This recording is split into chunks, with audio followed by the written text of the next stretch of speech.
Greetings students. अब हम next level पे आते हैं। अभी तक आपने सुना कि सेक्स क्रोमोसोम की वजह से सेक्स डिटरमिनेट होता है। दूसरा आपने प्लॉइडी लेवल की वजह से जाना।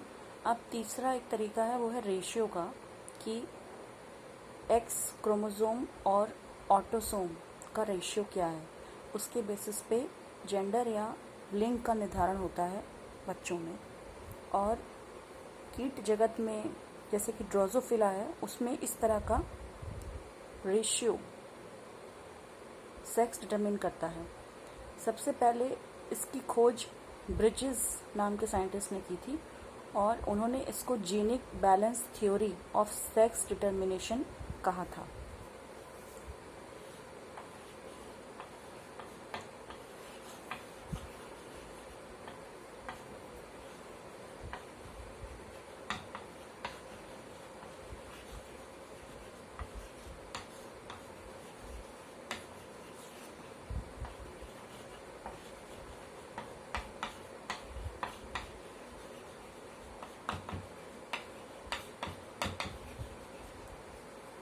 तो ये जो रेशियो है एक्स क्रोमोसोम और ऑटोसोम के बीच का, इसी को सेक्स इंडेक्स भी कहा जाता है।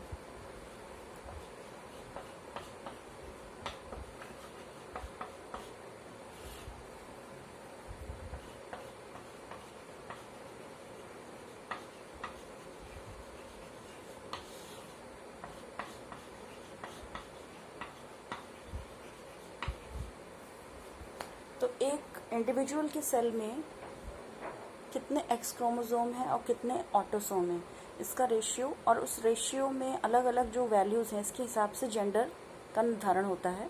तो इसमें 3 कंडीशंस हैं। अगर रेशियो जो है वो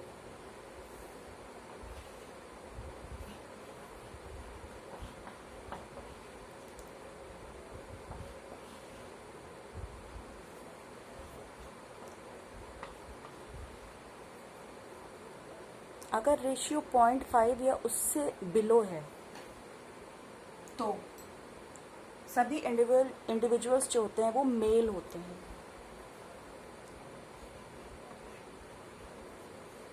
दूसरा है, अगर रेशियो 1 या 1 से ज़्यादा है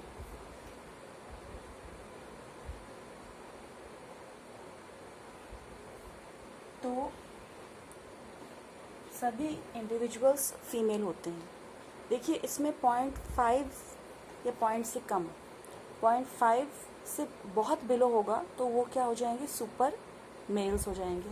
ऐसे ही 1 या 1 से बहुत ऊपर तो वो हो जाएंगे आपके सुपर फीमेल्स। जितनी वैल्यू बढ़ती जाएगी उस डायरेक्शन में, उतना ही उसमें जो साइज़ है वो बढ़ेगा, इसीलिए उसको सुपर शब्द से विभूषित किया गया है। तीसरा जो है,